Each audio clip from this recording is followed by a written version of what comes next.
जब एम्परर गंभीर बीमारी से जूझ रहे होते हैं, उनकी हालत दिन ब दिन और भी खराब होती जा रही होती है। तभी एम्प्रेस डावेगर आदेश देती है कि अभी हाई स्कूल में पढ़ रहा क्राउन प्रिंस ली शिन तुरंत रॉयल फैमिली द्वारा चुनी गई ब्राइड से शादी कर ले। लेकिन किसी अननोन लड़की से शादी करने के बजाय उसे लगता है कि अपनी सीक्रेट गर्लफ्रेंड शियाओ लिंग के साथ रहना ही बेहतर है। इसलिए क्राउन प्रिंस सीधे स्कूल पहुंचकर उसे ढूंढ लेता है और वहीं उसे प्रपोज कर देता है। लेकिन शियाओ लिंग की ड्रीम है बैलेरिना बनना और वह रॉयल पैलेस में कैद होकर नहीं रहना चाहती, इसलिए वह उसका प्रपोजल मना कर देती है। उसी वक्त ये कन्वर्सेशन पास में छुपी चाई जिंग सुन लेती है, मगर तभी उसका फोन बज उठता है और वह घबराकर भाग जाती है। लेकिन स्कूल ब्रेक में क्राउन प्रिंस उसे पकड़ ही लेता है। उस समय चाई जिंग स्पोर्ट्स पैंट्स में थी। क्राउन प्रिंस आगे बढ़कर उसे वार्निंग देता है कि अगर उसने अपनी जुबान संभाली नहीं तो उसकी जिंदगी मुश्किलों से भर जाएगी। ये बातें चाई जिंग को बहुत हर्ट करती है। असल में स्कूल में पहले भी दोनों के बीच एक क्लैश हो चुका था। एक दिन अचानक चाई जिंग पानी की बाल्टी लिए क्राउन प्रिंस से टकरा जाती है और गर्म रंग मिला पानी उसके व्हाइट शूज पर गिर जाता है। चाई जिंग तुरंत माफी मांगने लगती है और घुटनों पर बैठकर उसके व्हाइट शूज साफ करने लगती है। लेकिन क्राउन प्रिंस को कोई फर्क नहीं पड़ता। वह अरोगेंट अंदाज में शूज उतार देता है और उसका एटीट्यूड देखकर चाई जिंग गुस्से से भर जाती है। वह चिल्लाकर कहती है, मैं तुम्हारा स्लेव नहीं हूँ। क्राउन प्रिंस हो तो क्या हुआ, मेरे घर में तो मैं भी प्रिंसेस हूँ। और वह जूता उठाकर क्राउन प्रिंस की ओर फेंक देती है। इस बोल्ड एक्शन से सब शॉक हो जाते हैं। क्राउन प्रिंस भी स्टंट हो जाता है। वह कहता है, मेरी अथॉरिटी को चैलेंज करने वाली पहली लड़की तुम हो। तुम क्यूट भी हो और फियरलेस भी। और ये भी कह देता है कि उसे चाई जिंग पसंद आ गई है।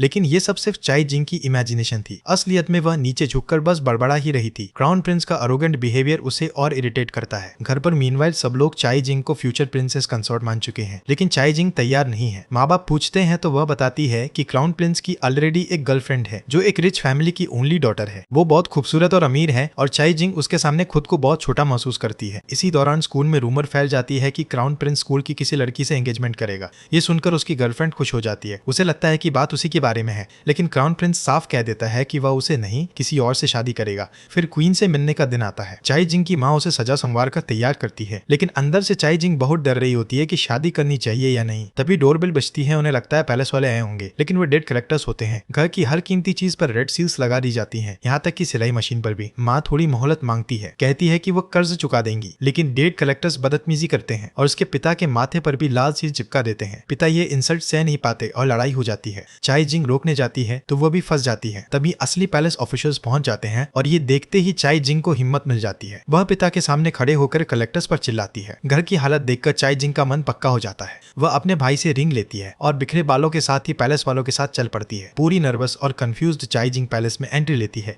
बेरंगी हरकतों से लगभग गड़बड़ कर बैठती है, लेकिन बच जाती है। फिर सामने खड़ी होती है क्वीन, हाई क्लास और स्ट्रिक्ट। चाई जिंग हिम्मत करके एक रिक्वेस्ट रखती है कि शादी के बाद उसकी फैमिली की हालत सुधर सके। क्वीन को यह डिमांड बिल्कुल पसंद नहीं आती, लेकिन तभी आती है दयालु एम्प्रेस डावेगर। उन्हें चाई जिंग बहुत प्यारी लगती है और वह उससे बात करना चाहती है, लेकिन चाई जिंग को एंशिएंट रॉयल भाषा नहीं आती और रॉयल लोग उसके मॉडर्न वर्ड्स नहीं समझते और कन्वर्सेशन अधूरी रह जाती है। बाहर जाते समय उसकी मुलाकात क्राउन प्रिंस ली शिन से हो जाती है। प्रिंस के कोल्ड बिहेवियर और फ्यूचर रॉयल लाइफ को सोचकर चाई जिंग अंदर ही अंदर बेचैन हो जाती है। ऊपर से उसके फ्रेंड्स भी हमेशा कहते रहते थे कि शादी तो हमेशा उसी से करनी चाहिए जिससे सच में प्यार हो। ये सब सोचकर कैरन हुई चाई जिंग भागकर वापस रिंग छीन लेती है और रॉयल पैलेस जाकर एंगेजमेंट तोड़ने का फैसला करती है। मगर क्राउन प्रिंस और उसके साथ होने वाली शादी की खबर अब तक पूरे देश में फैल चुकी होती है। अब पछताने से भी कोई फायदा नहीं रह जाता। अखबार में अपना हाई स्कूल ग्रेजुएशन वाला बेहुदा सा फोटो देखकर चाई जिंग अंदर तक टूट जाती है। इतनी दुखी होती है कि अगले दिन सुबह तक रोते रोते ही सो पाती है। उसे ये भी नहीं पता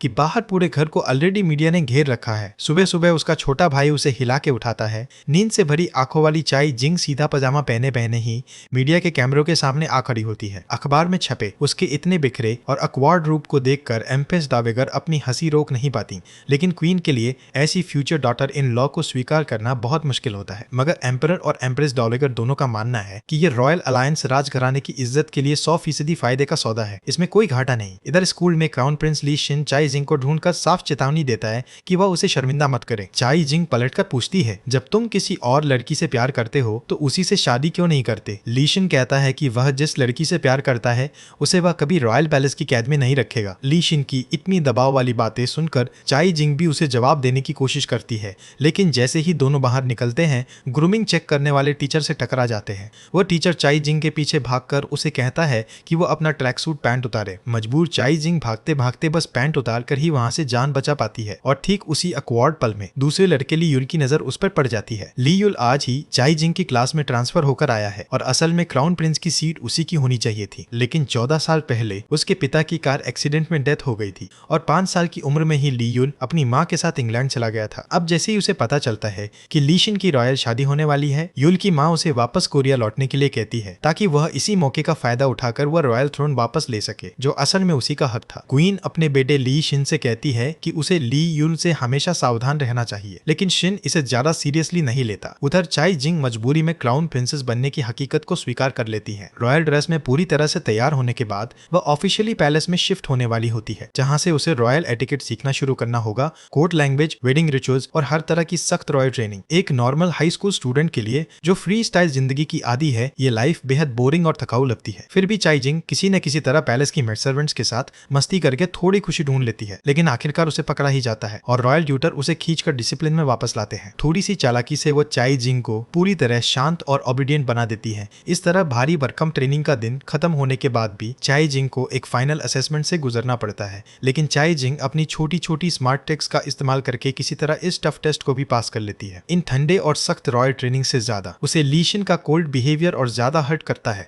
ली शिन साफ कह देता है कि शादी के बाद वह सिर्फ एक ही बात का वादा कर सकता है, डिवोर्स। जब भी चाई जिंग को यह जिंदगी बर्दाश्त ना हो, अगर वह खुद डिवोर्स मांगेगी तो शिन तुरंत मान जाएगा, क्योंकि रॉयल हिस्ट्री में कभी किसी कॉमन बैकग्राउंड वाली लड़की ने क्राउन प्रिंसेस की सीट नहीं ली है। इसी वजह से इस रॉयल शादी को लेकर जनता में उत्साह अपने चरम पर है। लाखों लोग पैलेस गेट के बाहर इकट्ठा होकर दोनों के लिए चीयर कर रहे हैं। एम्प्रेस डॉवेगर भी हैरान होकर कहती है कि क्राउन प्रिंस की शादी में इतने ज्यादा लोग शामिल होने आए हैं। उन्हें खुशी है कि इस बहाने कोरियन रॉयल कल्चर पूरी दुनिया में दिखेगा, लेकिन साथ ही ये डर भी है कि कहीं चाई जिंग शादी में कोई भारी गलती न कर बैठे, वरना रॉयल फैमिली की इज्जत पूरे वर्ल्ड के सामने मिट्टी में मिल जाएगी। लेकिन सबकी उम्मीदों के उलट पूरे सेरेमनी में चाई जिंग एक भी बड़ी गलती नहीं करती। एम्प्रेस डॉवेगर और क्वीन दोनों की आंखें भर आती है। उन्हें लगता है कि उनकी सारी मेहनत सक्सेसफुल हो गई। वहीं दूसरी तरफ जो लोग चाई जिंग को स्टेज पर बेइज्जत होते देखना चाहते थे, उनकी सारी उम्मीदों पर पानी फिर जाता है। इस समय दुनिया भर के रिपोर्टर्स इस रॉयल वेडिंग को लाइव ब्रॉडकास्ट कर रहे होते हैं। जैसे ही चाई जिंग को लगता है कि शादी की सारी रस्में फाइनली खत्म हो गई और अब वो आराम से एक लंबी सांस ले पाएगी, बिल्कुल उम्मीद के मुताबिक एक अचानक सा नया मेज पैदा हो जाता है। वेडिंग के आखिरी रिचुअल में प्राइम मिनिस्टर पूरी मिनिस्ट्री के साथ चाई जिंग की तरफ झुककर फॉर्मल बो करता है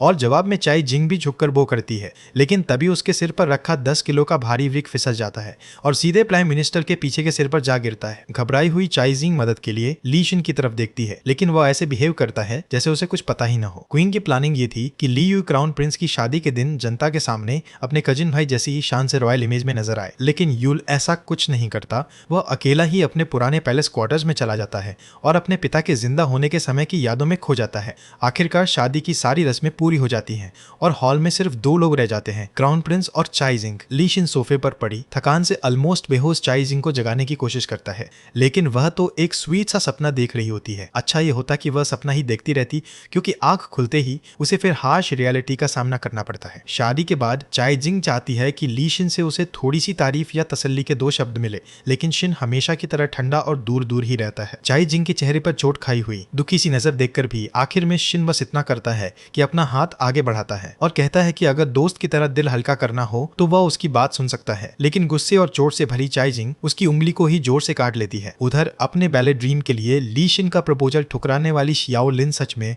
रॉयल बैले स्कूल से फाइनल सिलेक्शन का मौका हासिल कर लेती है। अब बस आखिरी सिग्नेचर्स बाकी हैं। टीवी पर क्राउन प्रिंस ली शिन की रॉयल शादी के पूरे सीन्स चल रहे थे। स्क्रीन के सामने बैठी शियाओ लिन टीवी पर वह सब कुछ देख रही थी जो कभी उसका होना चाहिए था और उसके दिल में फिर से पछतावे की लहर उठ जाती है। वह फैसला करती है कि अब बैले का सपना छोड़कर वापस कोरिया लौट आएगी। शादी खत्म होने के बाद ऑफिशियली तौर पर हस्बैंड वाइफ बने उस पहले ही दिन पहली बार फुल रॉयल लाइफ का एक्सपीरियंस ले रही चाई जिंग क्राउन प्रिंसेस के पास होने वाले सारे स्पेशल प्रिविलेजेस से बहुत खुश होती है। उसके पास सिर्फ स्मार्ट बॉडीगार्ड्स ही नहीं बल्कि अपना पर्सनल धन और प्रॉपर्टी भी होती है। खाते में 9 डिजिट वाली रकम देखकर चाई जिंग की खुशी का ठिकाना नहीं रहता। वह अंदर से और ज्यादा एक्साइटेड हो जाती है। उत्साह में वह अपनी नोटबुक पर वह सब चीजें लिखने लगती है जो वह अब खरीदना चाहती है। शादी के बाद दोनों पहली बार साथ में स्कूल जाते हैं और ली शिन अपनी वाइफ के इस ज्यादा एक्साइटमेंट भरे थोड़ा चीप लगने वाले बिहेवियर को बिल्कुल भी सीरियसली नहीं लेता, बस तिरछी नजर से देखकर नजरअंदाज कर देता है। एक रात में सिंड्रेला से प्रिंसेस बनी चाई जिंग स्कूल पहुंचते ही क्लासमेट्स के ठंडे और डिस्टेंस भरे रवैये का शिकार हो जाती है। अपने पुराने दोस्तों को इतना कोल्ड और अजनबी सा देखते हुए उसे समझ नहीं आता कि वो क्या करे। अब उसके आसपास करीब आने वाला बस एक ही इंसान बचता है, नए ट्रांसफर हुए स्टूडेंट ली युल। युल स्कूल वापस लौटी शियाओ लिन को देखता है और शियाओ लिन उसे ये बताती है कि उसे अब पछतावा है कि उसने अपनी सारी एनर्जी सिर्फ बैले में लगा दी। ये सब सुनने के बाद ली शिन चुपचाप मुड़कर वहां से चला जाता है। अपनी भड़ास भड़ास निकालकर मन हल्का करके चाई जिंग वापस क्लासरूम में लौट आती है, जहाँ दोस्त उसे मंच पर यानी क्लासरूम की प्लेटफॉर्म पर खड़े होने को कहते हैं। चाई जिंग को लगता है कि शायद उसे सबके सामने पनिशमेंट मिलने वाली है, लेकिन अनएक्सपेक्टेडली ये तो उसके लिए दोस्तों द्वारा तैयार किया गया एक सरप्राइज पार्टी निकलता है। ये छोटा सा सेलिब्रेशन देखकर लियुल इन सब लोगों को देखता है जो उससे बिल्कुल अलग तरह से जीते हैं और खुद ब खुद चाई जिंग के और करीब महसूस करने लगता है। जब वह देखता है कि ली शिन और चाई जिंग एक साथ रॉयल कार में बैठकर स्कूल से निकल रहे हैं तो युल के मन में भी एक नया प्लान जन्म लेता है। बाद में चाई जिंग एक होटल में अपने पुराने मेंटर से मिलने जाती है और बाहर निकलते समय किस्मत से उसकी मुलाकात उसी इंसान से हो जाती है जिससे उसकी एक बार एयरपोर्ट पर लड़खड़ाती सी मुलाकात हुई थी, ली युल, और उसके साथ अभी अभी वापस लौटी उसकी माँ से। मेंटर से उसे ली युल की असली पहचान और बैकग्राउंड के बारे में पता चलता है। महल में वापस डिनर टेबल पर बैठी चाई जिंग ली शिन की बातें सुनती है कि अब उसे भविष्य में पुरानी भाषा ओल्ड क्लासिकल लैंग्वेज सीखने के अलावा एम्परर के साथ बैठकर फिल्मों की भी स्क्रीनिंग देखनी होगी।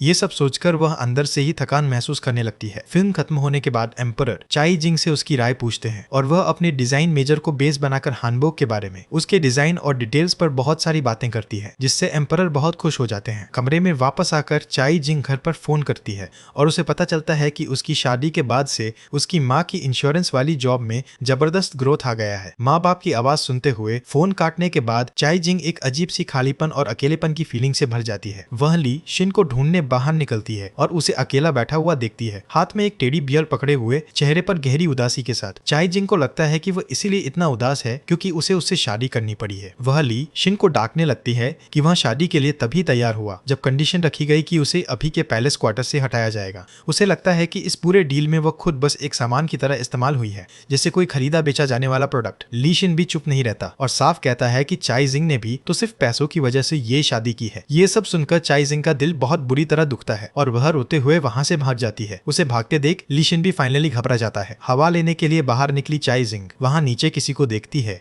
युन से बातचीत के दौरान उसे उसके पास्ट के बारे में पता चलता है और ये भी कि अभी महल में उसका एग्जैक्ट स्टेटस क्या है। दूसरी तरफ ली शिन बैठकर वही ड्रामा देखता है जिसका जिक्र चाई जिंग ने पहले किया था और उसे एहसास होने लगता है कि उसने बोले हुए शब्द कितने ज्यादा हर्टफुल थे। इसलिए वो चाई जिंग को ढूंढता है और खुद आगे बढ़कर अपनी गलती मान लेता है और ये भी कहता है कि वो चाई जिंग के पेरेंट्स को पैलेस बुलवाएगा। शादी के बाद भी चाई जिंग को हर दिन पैलेस एटिकेट और ओल्ड लैंग्वेज की प्रैक्टिस करनी पड़ती है, लेकिन उसकी प्रोग्रेस बहुत स्लो चल रही होती है। ये देखकर क्वीन आदेश देती है कि कोर्ट लेडी चोई चाहे पढ़ाई का टाइम बढ़ाना पड़े फिर भी उसे पूरा सिलेबस फिनिश करवाएंगी। उसी दिन चाई जिंग के पेरेंट्स पैलेस में आए होते हैं और ये सुनकर चाई जिंग इतनी खुश होती है कि उछल ही पड़ती है। उसे लगता है कि टाइम पूरा होते ही उसे तुरंत छुट्टी मिल जाएगी, लेकिन कोर्ट लेडी चोई रास्ता रोककर कहती है कि पहले पूरी पढ़ाई खत्म करो तभी पेरेंट्स से मिलने जाओगी। क्लास खत्म होते ही भागते भागते वहां पहुंचने वाली चाई जिंग बस एक छोटी सी चिट्ठी और पेरेंट्स के छोड़े हुए खाने को ही देख पाती है। उसके पेरेंट्स वापस जा चुके होते हैं और ये देखकर उसका दिल टूट जाता है। उसी समय वो सामने खड़े हमेशा की तरह ठंडे चेहरे वाले ली शिन को देखती है और गुस्से में उसे कोसती है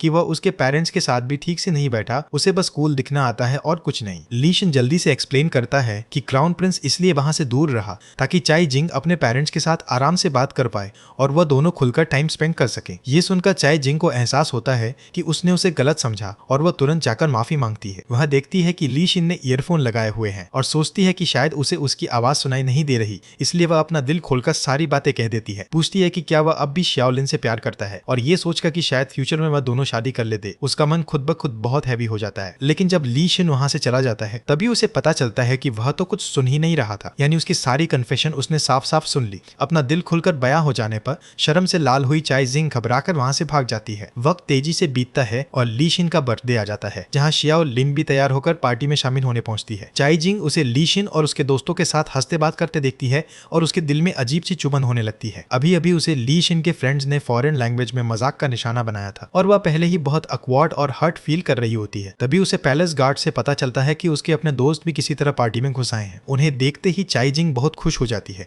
लेकिन गिफ्ट्स वाले राउंड में जब सब लोग महंगे महंगे प्रेजेंट्स देते हैं तब वो अपनी हाथ से पेंटेड शूज वाली गिफ्ट निकालती है। उसके दिल से तैयार किए गए इस गिफ्ट पर ली शिन के फ्रेंड्स खुलकर उसका मजाक उड़ाते हैं और बात यही नहीं रुकती, वह ये भी तंज कसते हैं कि उसने शियाओ लिन की सीट पर आकर बैठने की जुर्रत की है और उसे आंटी की तरह बिहेव करने वाली बेवकूफ सी औरत कहकर चिढ़ाते हैं, लेकिन ली शिन फिर भी उन्हें रोकता नहीं और बस चुपचाप देखता रहता है, जिससे चाई जिंग के दोस्त उसके लिए और ज्यादा गुस्से से भर जाते हैं। लेकिन चाई जिंग खुद ही कहती है कि वो तो शियाओ लिन की जगह छीन कर बैठी हुई एक बुरी इंसान है। बातों बातों में वो ये भी गलती से बता देती है कि ली शिन ने कभी शियाओ शियाओ लिन को भी शादी के लिए प्रपोज किया था। दोस्तों के चेहरों पर छाया ये भारीपन देखकर ली यू चुपके से चाई जिंग को पानी में धक्का दे देता है और फिर सब लोग हंसते खेलते पानी में मस्ती करने लगते हैं। दूर खड़ा ली शिन चुपचाप चाई जिंग की उस हंसती मुस्कुराती शक्ल को देखता रहता है। धीरे से उसकी दी हुई गिफ्ट बाहर निकालता है और दोनों की पहली मुलाकात की यादों में खोकर वो खुद ही वह शूज पहन लेता है। तभी शियाओ लिन उसके पास आती है, उसे ईयरफोन पहनाकर बहुत करीब आकर उसके साथ बैठ जाती है। ये पूरा मूवमेंट छुपकर अंदर घुसे एक रिपोर्टर के कैमरे में कैद हो जाता है।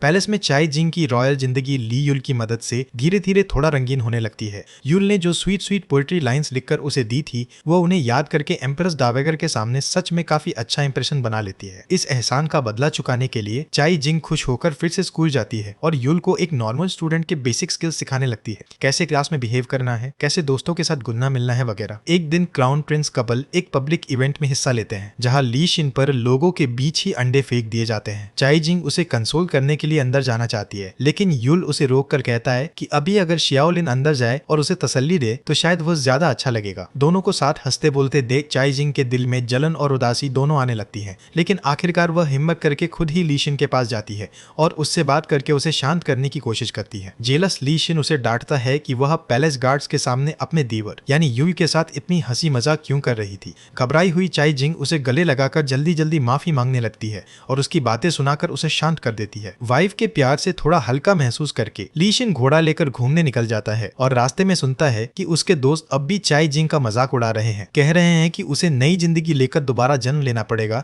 तभी वो डक से स्वान बन पाएगी। इस बार ली शिन फाइनली अपनी वाइफ के लिए बोल उठता है और दोस्तों को साफ साफ डांट देता है। पता चलता है कि ली शिन पर अंडे फेंकने वाला पूरा इंसिडेंट असल में युल की मां हैजोंगंग द्वारा रची हुई साजिश थी ताकि पैलेस के अंदर पावर बैलेंस को अपने पक्ष में मोड़ा जा सके। उधर हैजोंगंग को पता चलता है कि लेडी ह्योरिन ली शिन की एक्स गर्लफ्रेंड रह चुकी है तो वह जानबूझकर उसके करीब आने की कोशिश शुरू कर देती है। इसी समय क्वीन को यह खबर मिलती है कि हैजोंगंग ने वापस कोरिया आकर एक योगा स्टूडियो खोल लिया है और ये सोचकर क्वीन के दिल में भी बेचैनी बैठ जाती है। आज रात रॉयल पैलेस में एक भव्य बॉल होने वाला है। ली शिन शानदार गाउन में सजी हुई चाई जिंग को देखता है और अनजाने में ही उसे देखता रह जाता है। आइस पूरी तरह उसी पर टिक जाती है। बॉल शुरू होने ही वाला होता है कि हैजोंगंग ली युल को साथ लेकर एकदम रॉयल एंट्री मारती है। पूरे वेन्यू पर आतिशबाजी होने वाली होती है और फायरवर्क्स देखने के लिए भागती हुई चाई जिंग का एक जूता वहीं कहीं छूट जाता है। ठीक उसी वक्त ली शिन वहां पहुंच जाता है और सबके सामने उससे बड़े प्यार से दोबारा मिलकर थोड़ा सा रोमांस दिखा देता है। धीरे धीरे चाई जिंग सच में क्राउन प्रिंसेस की आइडेंटिटी को अपनाने लगती है। लोगों को भी उसके चेयरफुल और ओपन हार्टेड नेचर से उससे और ज्यादा प्यार होने लगता है। लेकिन ये सब देखकर शियाओ लिन के दिल में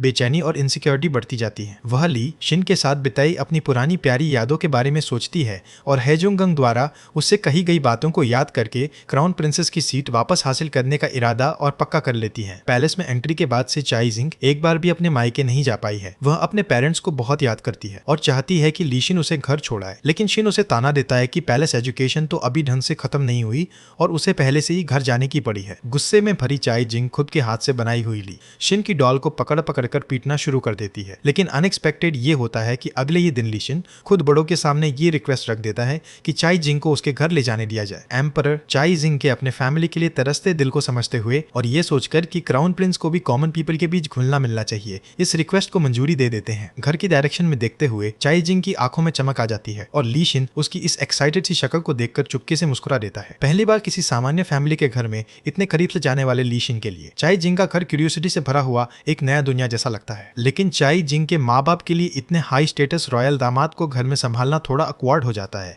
वह पूरे टाइम बहुत संभल कर बिहेव करते हैं। घर में रूम्स कम होने की वजह से रात को चाई जिंग और ली शिन को एक ही कमरे में रहना पड़ता है। शरारती दिमाग वाला ली शिन अपनी वाइफ को थोड़ा छेड़ने का मौका बिल्कुल नहीं छोड़ता। दोनों इस बात पर झगड़ते रहते हैं कि बेड पर कौन सोएगा और कौन नीचे। अपने पसंदीदा ली शिन को बिल्कुल अपने पास लेटा देखकर चाई जिंग के दिल में बार बार उस पर टूट पड़ने वाला थॉट आता ही रहता है। आधी रात को वॉशरूम जाने के लिए बाहर आया ली शिन अपने ससुर को कहते सुन लेता है कि वह दोनों के लिए रूम में ड्रिंक्स भेजने वाले हैं। ये सुनते ही वह लाइटनिंग स्पीड से वापस रूम में आ जाता है और जल्दी से ऐसे पोज में लेट जाता है जैसे सब कुछ बहुत डिसेंट चल रहा हो। थोड़ी देर बाद नींद से उठी चाई जिंग को लगता है कि शायद वो खुद ही कंट्रोल खो बैठी थी, जैसे कोई जंगली शेरनी उस पर झपट पड़ी हो, और ये सोचकर वो खुद से बहुत शर्मिंदा और परेशान हो जाती है। आखिर में होता ये है कि ली शिन आराम से पूरा छोटा सा बेड अपने कब्जे में रख लेता है और बेचारी चाई जिंग कहीं कोने में सिमट कर रह जाती है। अगले दिन ली शिन चाई जिंग के घर की सिंपल लाइफ और एक आम फैमिली की छोटी छोटी खुशियां महसूस करता है, पिछली रात की नियर वाली सिचुएशन की वजह से। अब जब भी चाई जिंग की नजर उस पर पड़ती है, उसके अंदर उसे गले लगाने और उस पर कूद पड़ने की इच्छा और तेज हो जाती है और उसे खुद पर शक होने लगता है कि कहीं वह ज्यादा ही परवी तो नहीं हो रही। वह खुद को कंट्रोल करने की पूरी कोशिश करती है, लेकिन अचानक पीछे मुड़ते ही उसे ली शिन की पीठ दिखाई देती है